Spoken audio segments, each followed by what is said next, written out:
యేసువా నిన్ను నమ్ముచున్నాను. Praise the Lord. విభూతి బుధవారము. ఈరోజు దైవగ్రంథ పఠనాల సారాంశము. మొదటి విషయం, మనము క్రీస్తుకి రాయబారులం.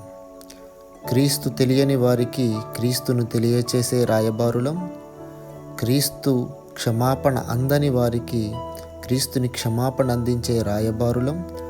క్రీస్తుతో సఖ్యపడని వారికి సఖ్యత కుదిర్చే రాయబారులం. రెండవది, క్రీస్తుతో సఖ్యత ద్వారా మాత్రమే మనము క్రీస్తుకి రాయబారులం కాగలము. ఆయనతో సఖ్యపడినదే ఆయన రాయబారిగా మనకు అవకాశం దక్కదు. మూడవది, క్రీస్తుతో సఖ్యత ఏ విధంగా సాధ్యమవును? క్రీస్తుతో సఖ్యత దాన ధర్మముల ద్వారా, ప్రార్థన ద్వారా, ఉపవాసం ద్వారా మాత్రమే సాధ్యమవుతుందని ఈనాటి దైవ గ్రంథ పఠనాలు మనకి తెలియపరుస్తూ ఉన్నాయి. God bless you all. Praise the lord.